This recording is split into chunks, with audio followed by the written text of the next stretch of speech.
Deixa eu pegar meu cronômetro aqui.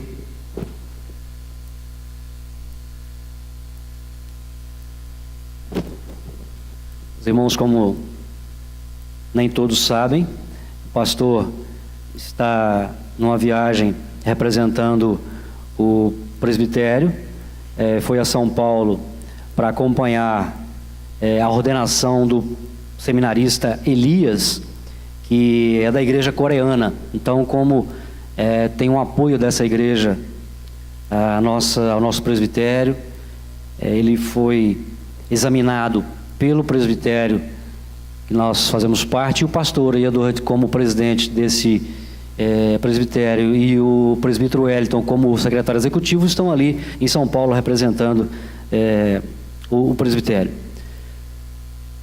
Irmãos, eu quero falar com os amados sobre a segunda viagem missionária de Paulo, mas falar um pouco resumido, até mesmo porque as exposições de domingo à noite, o pastor Edward tem falado sobre uma parte dessa viagem, sobre a carta de Paulo aos Tessalonicenses, a segunda carta. Mas, fazendo um resumo e lembrando dessa obra missionária de Paulo, da segunda viagem missionária, fato histórico acontecido por volta do ano 50, 51 depois de Cristo, traz para nós excelentes lições, e Paulo é sempre um exemplo a ser seguido nas suas atitudes e de tudo aquilo que ele nos ensina. E teve início quando Paulo chama Barnabé para que fossem visitar e rever os irmãos das igrejas que haviam sido firmadas. E poucos dias depois, segundo diz a palavra, alguns dias depois, esse alguns dias depois é alguns dias depois da primeira viagem missionária, depois de reunir todo o concílio, de apresentar tudo o que aconteceu naquela primeira viagem, de trazer o relato. Então não houve muita folga, não houve férias. Paulo era um homem trabalhador, e Barnabé também. Não havia tempo para descansar, para aproveitar, como costumamos dizer. Eles foram dar sequência ao seu trabalho. E Barnabé concordou. Ele concordou, mas fez uma proposta para que fosse levado como companheiro de viagem João Marcos, seu primo. Mas Paulo, no mesmo instante, disse que não levaria a João Marcos, porque foram abandonados por ele na Panfilha, abandonou o trabalho, e não era sensato levar a João Marcos. Então, a palavra diz que houve uma desavença entre eles, tal desavença, uma discórdia muito grande entre eles. Mas, mesmo assim, a viagem seguiu com duas caravanas distintas. Paulo chamou a Silas, levou Silas consigo e foi para a sua segunda viagem missionária, enquanto que Barnabé levou consigo João Marcos e foram para Chipre. Então partiram Paulo e Silas e foram através da Síria e da Cilícia, fortalecendo as igrejas, entregando a carta dos apóstolos e anciões de Jerusalém. Em Listra, onde Paulo foi apedrejado na sua primeira viagem, ele encontrou Timóteo. Eles encontraram ali Timóteo, filho de uma judia cristã e de pai grego, mas Paulo queria levá-lo para essa jornada depois que ele fosse circuncidado. Ele seguiu com Paulo, com quem haveria de passar aí 16, 17 anos de sua vida. Timóteo se tornou um auxiliar mais confiável para Paulo e esteve presente em muitos momentos da vida de Paulo, através das cartas de Paulo, recomendações que Paulo fez, pedidos que Paulo fez a ele, inclusive, quando Paulo enfrentava a morte. A sua última carta foi escrita a Timóteo. Ele disse para Timóteo: venha rapidamente, venha antes do inverno, traga a minha capa. Isso pode ser constatado em 2 Timóteo, no capítulo 4, nos versículos 9 e 11. Continuaram por Frígia e Galácia, até a fronteira de Mísia, a sua viagem, e quando pensaram em pregar na Ásia, ou até o norte da Bitínia, o Espírito os impeliu a prosseguirem para Troade, onde Lucas se juntou a eles. Em Troade, Paulo teve a visão do homem macedônio pedindo ajuda. Imediatamente viajaram através de parte do norte do Mar Egeu e se dirigiram à cidade de Filipos. Ali Lídia e o carcereiro, suas famílias se converteram, lembrando que Paulo e Silas, eles foram presos depois que Paulo expulsou um espírito de adivinhação de uma jovem que estava possessa. Eles saíram de Filipos a pedido dos magistrados. Lucas fica ali e Timóteo também possivelmente fica. Paulo e Silas foram para Tessalônica, onde pregaram até começarem a ter alguns problemas. Nós já estamos acompanhando isso também, né, através das mensagens que o pastor Edward tem trazido no domingo à noite aqui. E eles tiveram que sair, fugidos. Foram para Bereia, cerca de 80 quilômetros dali. Em Bereia pregaram até que esses judeus que estavam trazendo problemas para eles em Tessalônica souberam que eles estavam pregando em Bereia. Então eles arranjaram maneira, articularam para impedir a pregação de Paulo e tramaram contra Paulo também em Bereia. E ali eles tiveram muitas dificuldades e foram escoltados pelos irmãos até Atenas. Em Atenas, Paulo falou a filósofos, falou ali na colina de Marte, ou o Aerópago, quando ele fala sobre o Deus desconhecido. Muitos de nós com certeza já ouviram alguma mensagem a respeito disso. Então, sozinho, Paulo vai a Corinto, onde trabalhou com Áquila e Priscila, que como ele eram fabricantes de tendas, e escreveu uma carta à igreja de Tessalônica, quando Timóteo e Silas se juntaram a ele. E logo em seguida ele escreveu a segunda carta por causa de alguns mal entendidos. Então Paulo e seu grupo se dirigiram até a Síria. Áquila e Priscila foram com eles até Éfeso. Paulo prometeu voltar a Éfeso o mais rápido possível, depois que fosse a Jerusalém assistir a uma festa. Então velejaram para Cesareia, subiram a Jerusalém, então voltaram para Antioquia da Síria. Então isso aí foi só para relembrar alguns acontecimentos, ou os principais acontecimentos, uma síntese da segunda viagem missionária de Paulo. E nós vamos falar principalmente sobre o início dessa viagem de Paulo, porque há problemas, há desafios, e esse início de viagem nos traz muitas lições, e eu quero compartilhar com os irmãos aquilo que eu aprendi com essa palavra, com essa mensagem. Também fazer assim alguns relatos dessa viagem de Paulo.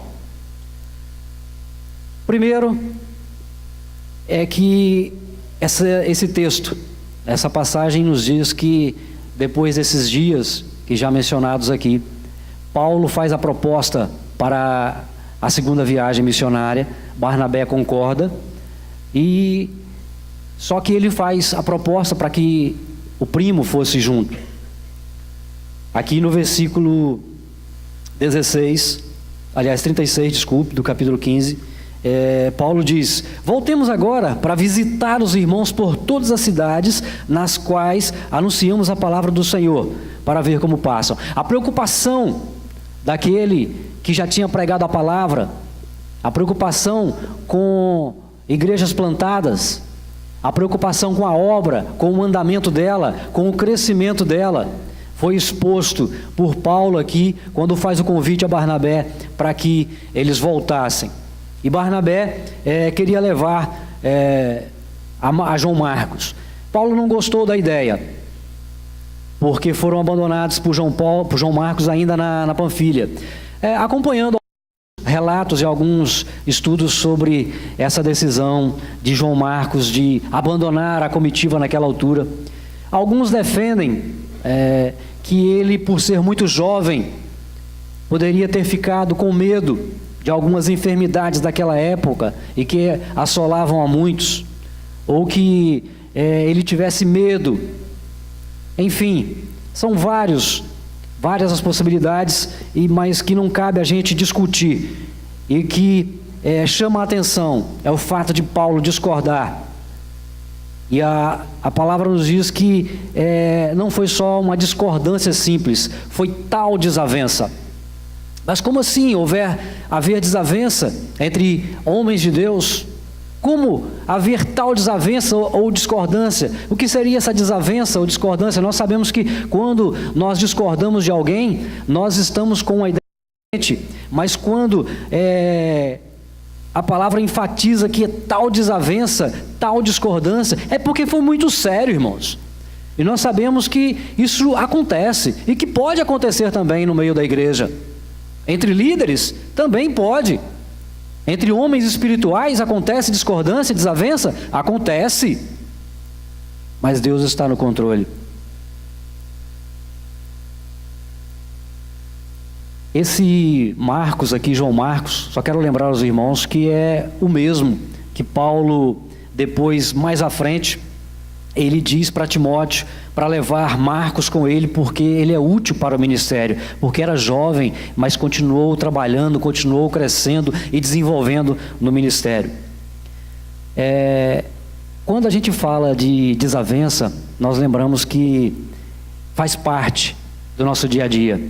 Eu vendo um pastor pregar sobre desavença, ele falou uma coisa que não me agradou muito, sobre quando diz que onde estiverem reunidos 2 ou 3, ali estarei, a palavra do Senhor diz isso, e ele quis acrescentar, e ali também haverá desavença.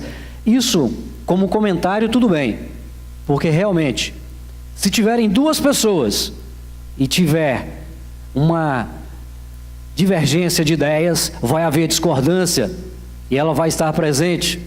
Isso faz parte do nosso dia a dia, porque temos em casa, temos no trabalho, temos no lazer, infelizmente, temos na igreja, mas faz parte.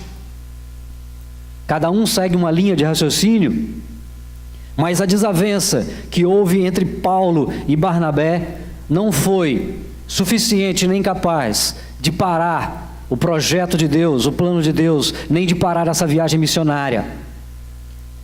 Paulo era Paulo, que os seus atos, as escrituras falam por si, o seu testemunho falam por si. Barnabé foi seu pai na fé, um homem de muita sabedoria, trabalhador na obra. Então, era uma discordância, não uma briga, mas nós podemos, digamos que, dizer que foi uma briga de gigantes, uma batalha de gigantes, mas que o seu fim, o seu benefício foi ainda maior do que o plano inicial, porque 2 comitivas se formaram.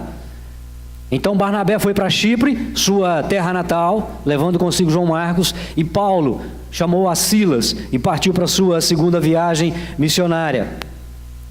Eles foram para Síria e Cilícia e começaram a sua viagem por terra. E eu queria chamar a atenção dos irmãos para isso, que esse início de trajetória não mudou os planos, não mudou em nada aquilo que estava traçado. Eles fizeram uma rota e seguiram essa rota. Paulo seguiu essa rota. Eles foram por terra, passando pela Síria e pela Cilícia, entre montanhas, sobre montanhas. Então, se tem coisas que pode estragar a estratégia, a paz, arruinar com viagens. Muitas vezes estamos preparando viagens e há uma divergência que pode estragar tudo. Mas discordância e divergência não é preciso ser briga. Eu me lembro de um fato acontecido comigo e o irmão da igreja, em que nós discutimos a respeito de um ponto, e um ponto chave crucial até no que diz as escrituras, mas ele tem o ponto de vista dele e eu tenho o meu. E começou a ficar séria a discussão e nós achamos melhor parar, e eu cheguei para ele e disse, nós podemos discordar sendo irmãos e mesmo assim continuar nos amando? Ele disse, podemos. Então vamos continuar assim. O nosso amor é em Cristo, e isso não impede que tenhamos uma linha de raciocínio diferente, porque o objetivo é o mesmo, a salvação em Cristo Jesus. Nós temos o mesmo objetivo e o mesmo caminho traçado. Aqui Paulo e Barnabé tinham um objetivo de levar a palavra, de confirmar a palavra, de dar apoio aos irmãos. O objetivo era o mesmo. Tinham uma estratégia um pouco diferente, mas a viagem de Paulo seguiu, levando consigo Silas. E a primeira lição que nós podemos tirar aqui é: aconteça o que acontecer, Deus está no controle. Se nós tivermos que tirar uma síntese daquilo que a IPB defende, ou uma síntese da teologia mais pregada na IPB, o que nós podemos dizer? Deus está no controle. Soberania de Deus. Reconhecer a soberania de Deus é preciso, é importantíssimo. Então, podemos dizer como uma síntese, a soberania de Deus. Então, aconteça o que acontecer, os planos de Deus não podem ser frustrados. O que diz em Jó 42:2? Que bem sei que tudo podes, e que os teus planos não podem ser impedidos, não podem ser frustrados. Então, se é plano de Deus, meu irmão, vai acontecer. Pode ser que eu não faça, pode ser que você não vá, que você não contribua, mas ele vai acontecer porque é plano de Deus. E de repente, se você sentar à beira do caminho, parar à beira do caminho, se desviar por um outro caminho, se é plano de Deus que você chegue ao fim da jornada, você vai voltar, e Deus vai te conduzir, vai te levar, porque faz parte dos planos dele. Mas não fique de braços parados, braços cruzados, esperando que isso aconteça, porque é recomendação que nós andemos de modo digno, de que nós não nos envergonhamos. É recomendação que nós devemos exercitar a nossa fé, dar bom testemunho, anunciar as boas novas. E é isso que esses homens estavam fazendo na sua viagem, anunciando as boas novas. Eles seguiram aquilo que Deus determinou para eles. Nós sabemos que o coração do homem faz planos, e nós fazemos todos os dias, irmãos. Hoje nós fazemos planos para o restante da semana, para o decorrer da semana. Nós fazemos planos para o final do período na faculdade, para o 13º que vamos receber, para as férias, para o concurso que vamos prestar, para a aposentadoria quando ela chegar, para o passeio que vamos fazer nas férias. Nós fazemos planos inúmeros, N planos. Mas a resposta de tudo isso, ela vem do Senhor. O sábio já disse isso em Provérbios. Provérbios 16 nos traz esse relato de que qualquer que seja o plano que nós vamos fazer, só vai acontecer se for da vontade do Senhor. Amanhã eu vou fazer isso ou vou fazer aquilo, se o Senhor quiser. Se Ele não quiser, não vai acontecer. Quando a pastora Edward me convidou para que estivesse aqui trazendo a palavra, nós falamos sobre isso, dizendo o seguinte: vai acontecer porque Deus quer, e vai acontecer se Ele quiser, e a palavra que será falada porque Deus quer que ela seja falada.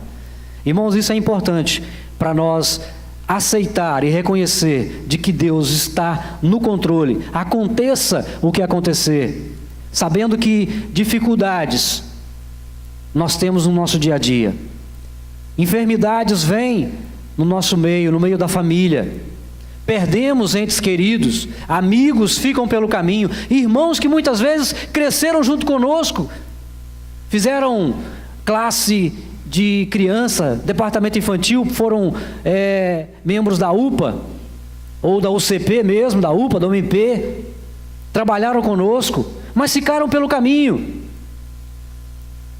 não conseguiram enfrentar as dificuldades, não conseguiram vencer essas dificuldades, ou porque Deus os chamou também,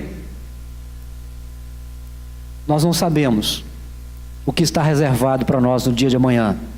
Nem por isso podemos ficar parados, estáticos, esperando para ver o que vai acontecer. Porque Paulo, quando convidou Barnabé, ele tinha uma rota traçada, ele tinha um objetivo traçado, porque Deus nos dá também a permissão para isso, nos dá sabedoria para planejar, para levar adiante, mas sob a orientação dele, sabendo que todas as coisas vão acontecer de acordo com o seu propósito, de acordo com a sua soberana vontade.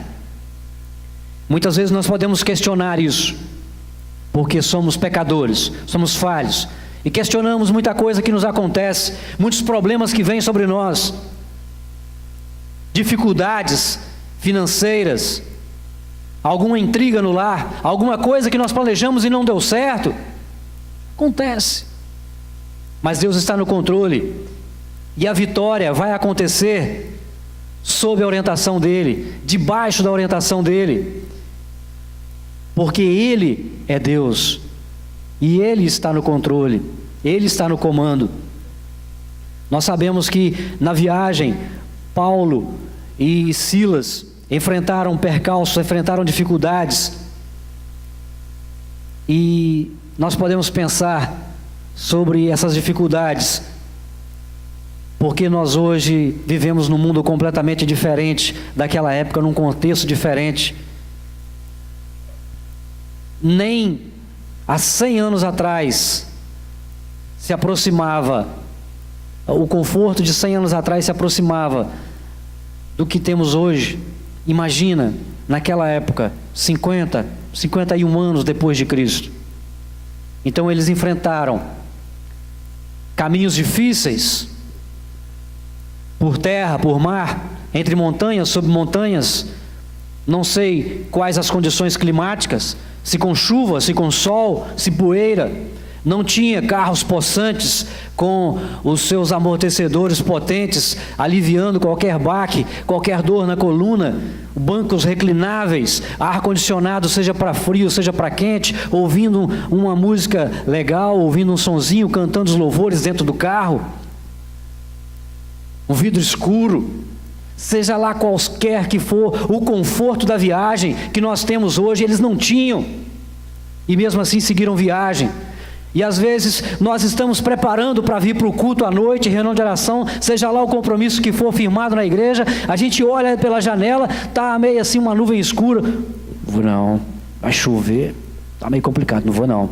Vou molhar o meu cabelo, vou molhar meu sapato, não vou não. Isso é dificuldade, irmão.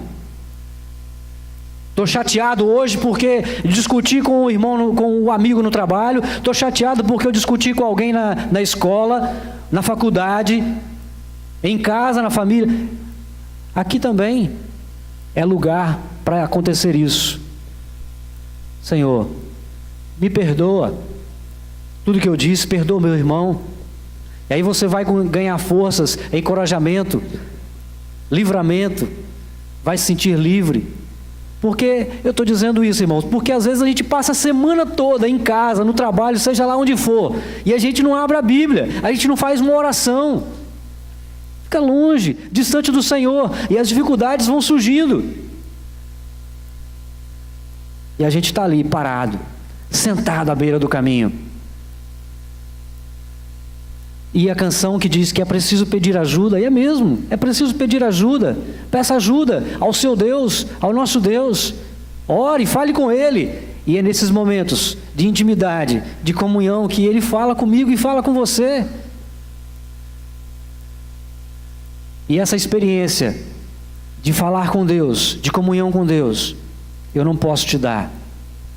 Seu pai não pode te dar, sua mãe, seu marido, sua esposa, seu irmão. É você que vai ter com Deus. Há muita gente que fica na igreja uma vida toda, e quando olha para trás, fazendo um reflexo da sua vida espiritual, não tem nenhuma experiência séria com Deus, ou sente algum buraco, algum vazio, não preencheu por falta de uma experiência com Deus. Busca às vezes algum refúgio, no momento de louvor canta, sente bem, às vezes tem alguma palavra que achou que foi de encontro ao seu coração, busca prazeres em coisas que dão alegria lá fora também, mas aquele buraco, aquele vazio não está preenchido porque falta a experiência pessoal com Deus, uma comunhão maior com Deus. E como ter comunhão com Deus se não for a cada dia, passo a passo, falando, lendo, entendendo o que ele tem para dizer, e eu não vou entender o que ele tem para dizer se eu não ler a palavra, se eu não buscar o que está escrito nas Escrituras, o auxílio de alguém que estudou por mim, que leu porque eu tinha preguiça, porque eu não tenho capacidade para entender tudo que as Escrituras diz, mas tem gente que leu, que entendeu e escreveu, e tem gente pregando sobre isso. Conversando na minha casa sobre um ponto, e coincidentemente, falando com o reverendo Edward sobre o assunto, lembrando de um livro que diz sobre a dúvida. Não existe dúvida, mas se existir dúvida, eu prefiro ficar com Cristo. Eu escolho. Na dúvida dos problemas, das adversidades, dê um passo à frente, vá em frente, porque Deus está contigo, e Ele vai a cada dia te fortalecer. Porque nós sabemos e temos ouvido falar aí por fora, em outras mensagens de apoio psicológico, mensagens positivas, né? É assim, de pensamento positivo, ajuda, autoajuda. Deus vai te dar a vitória, é assim que a gente ouve. Mas as pessoas estão dizendo certo, Ele dá mesmo. Mas depende da vitória que a pessoa está buscando. É de bens materiais, é uma vitória espiritual. Porque a vitória que vence o mundo é a nossa fé em Jesus. É Ele que nos dá a vitória. A nossa vitória está nele. Então, meus irmãos, quando nós olhamos para as adversidades, para as dificuldades, temos que lembrar de tudo que esses homens enfrentaram, dos percalços pelo caminho, das dificuldades climáticas e do terreno, seja lá do que for. Mas eles buscaram forças no Deus que tudo pode e que dá força. E mesmo diante de tudo isso, eles prosseguiram, e nós devemos prosseguir. Então essa lição que fica para nós também: um homem de Deus, uma mulher de Deus, não para diante das dificuldades, não para diante das adversidades, mas segue firme, segue em frente. Paulo é um exemplo grandioso disso, porque ele fala do combate, que ele combateu esse combate, e que teve uma carreira proposta para ele, que ele seguiu até o fim. É preciso seguir a carreira que está proposta para mim e para você, é preciso seguir adiante, independente das dificuldades que nos vêm. Nós estamos vivendo em dias com muitas ofertas de conforto, de lazer, tecnologia, que nos oferecem, que nos tiram a atenção, que nos tiram o foco e que nos desviam a atenção. Diversão, entretenimento. A gente busca isso a todo instante, irmãos. E esses minutos que nós buscamos de entretenimento e diversão, eles nos afastam mais da leitura diária, da comunhão com Deus, das orações. Porque uma coisa é certa: chegar atrasado no trabalho, jamais. Deixar de trabalhar para diversão, jamais. Deixar de estudar para a minha prova, para o meu concurso, jamais. Então, é preciso rever também nossas prioridades.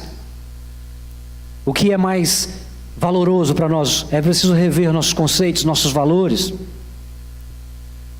Então esses homens partiram nessa viagem, enfrentaram tudo isso e continuaram adiante.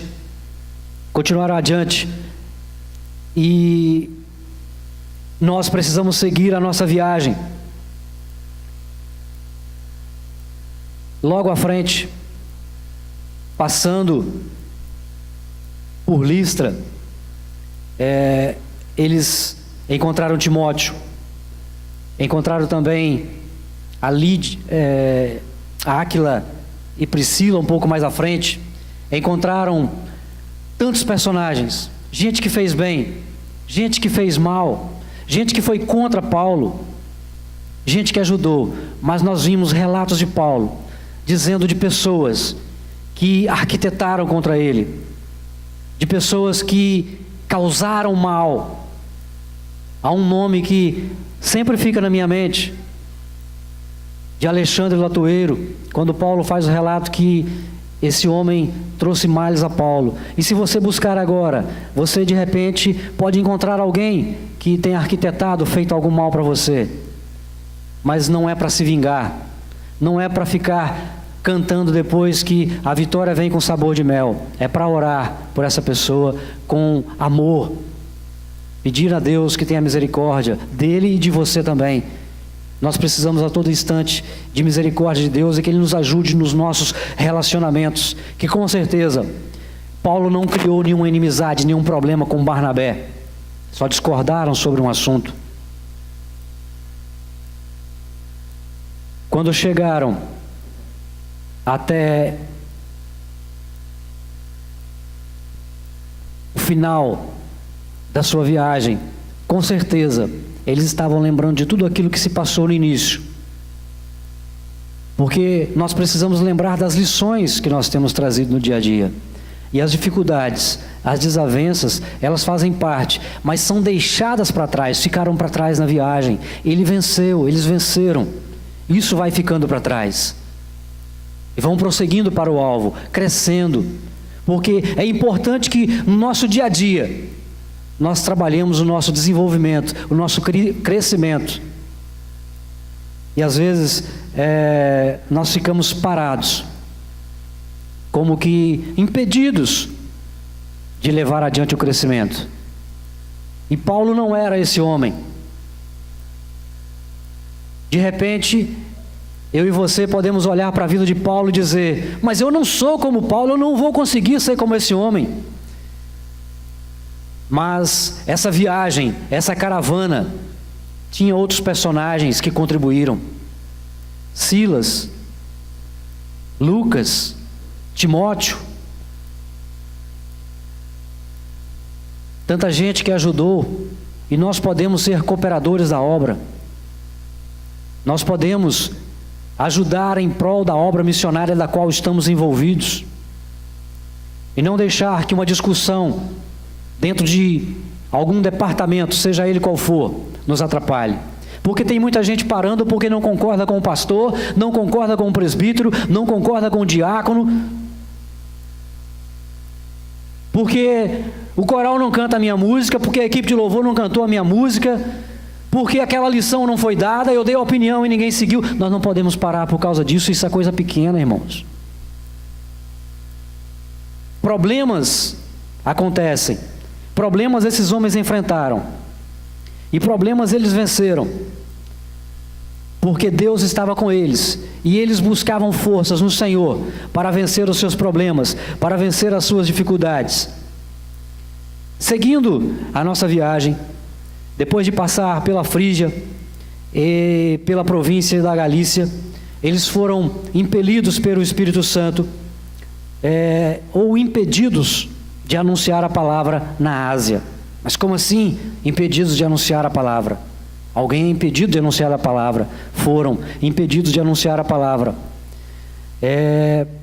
Nós sabemos que o Espírito do Senhor andava com Paulo e dizia: você vai para aqui, aqui não, você vai para ali. Assim era simplesmente isso. A orientação era essa. Era assim que eles sabiam por onde deveriam entrar. E quando chegaram a Mísia, eles planejavam ir para a Bitínia, mas o Espírito não permitiu. Isso era o Espírito Santo dizendo que eles não fossem ali. E tendo passado por Mísia, eles desceram até Troade.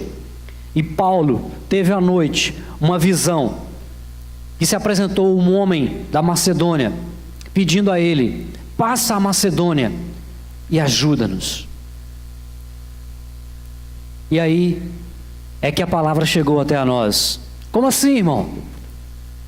Foi porque o Espírito do Senhor os impediu que entrassem na Ásia, que pregassem na Ásia. Lembra que nós falamos de rota, de trajeto, de plano? O plano de Paulo era chegar até a Ásia e pregar na Ásia Menor. Mas esse não era o plano do Senhor. O plano do Senhor não pode ser frustrado. E por mais que homens do Senhor conheçam os planos de Deus, eles não conhecem por completo. Noé não sabia o plano todo. Moisés não sabia o plano todo. E grandes homens que trabalharam, e o Senhor falando com eles, ouviram do Senhor o plano, mas não conheciam o plano todo. E o plano do Senhor era que a palavra se estendesse até a nós, até o Ocidente, não era só para o Oriente. E a palavra chegou até a Europa, ela chegou até a Macedônia. Então, quando Paulo chega até ali, esse homem, na sua visão, diz: passa a Macedônia e ajuda-nos. Está aí a caravana missionária de Paulo, entrando na Europa, entrando no Ocidente, e os planos de Deus se completando, pelo menos dessa parte, e a palavra chegando até a nós. Então saiba, meu querido, minha querida, que nós fazemos a obra do Senhor, mas não sou eu que vou converter o coração de ninguém, nem é você. Não sou eu que vou fazer a Igreja Presbiteriana Jardim das Oliveiras ter 200, 300 membros. Não é o pastor Edward que vai fazer isso. Não é nenhum de nós, não é o conselho, nem a junta diaconal que vai fazer essa igreja ter todas as suas salas de escola dominical, ter bancos bonitos aí. Já temos aqui uma frente totalmente diferente. Com certeza muitos têm alguns dias que não vêm aqui e não viram.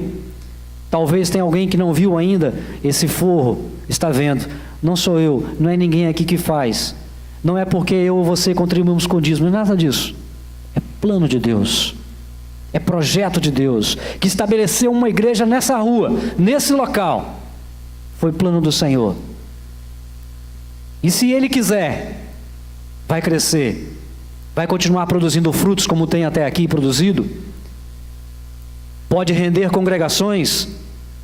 Então o que é preciso fazer é continuar o trabalho, é continuar a jornada, sem olhar para trás, confirmando dia a dia a obra do Senhor, fazendo a obra, sabendo que quem está por trás de tudo isso é o Senhor, é Ele quem fortalece, é Ele quem dá forças, é Ele quem dá as condições, é Ele quem sustenta, e é Ele, com certeza, que vai receber a glória também. Não sou eu nem você, nós não fazemos isso para a glória de ninguém, é para a honra e glória do Senhor.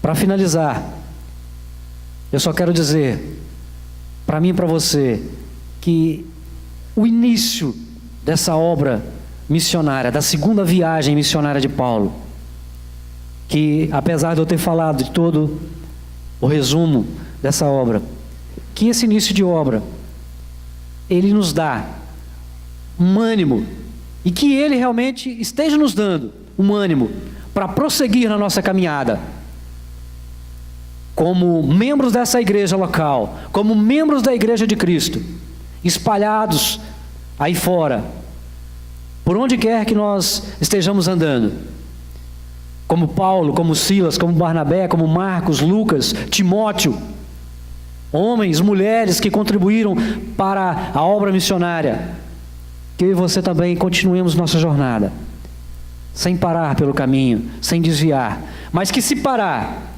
se desanimar, lembre-se que tem um Deus, por mim e por você, que está com as mãos estendidas, dando auxílio. Tem aqui, nesta igreja,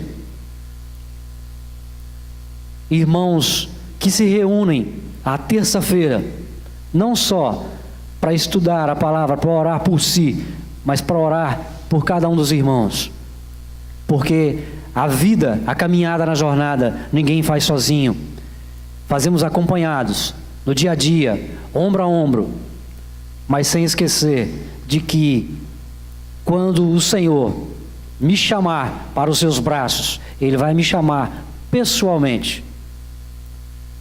Não será a responsabilidade de presbítero, pastor, diácono, seja lá de quem for.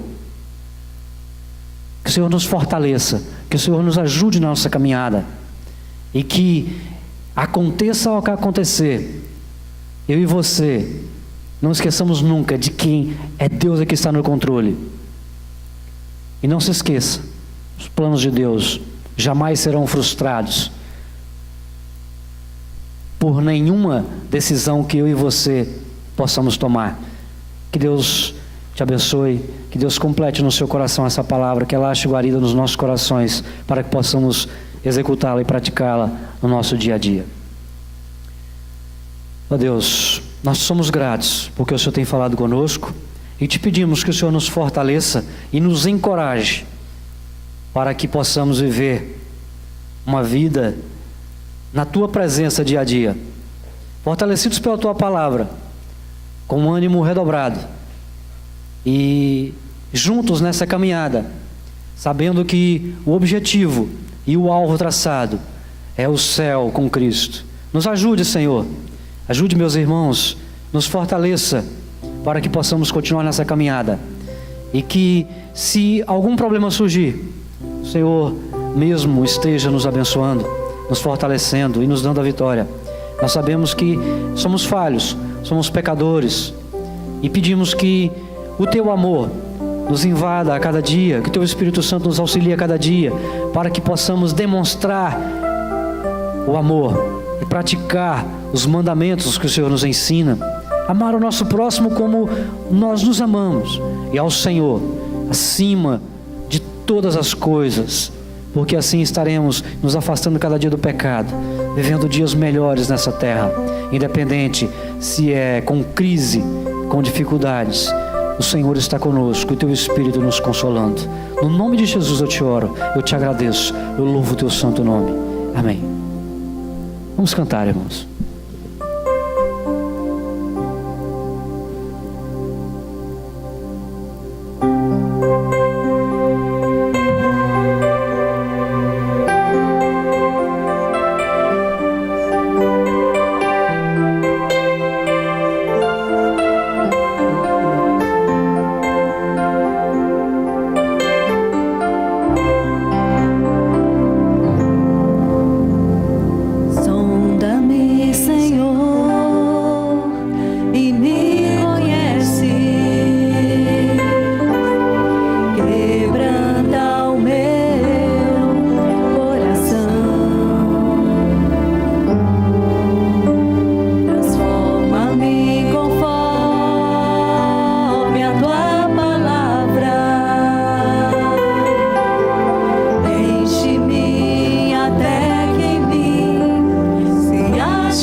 Sobre as águas como abrigo no deserto.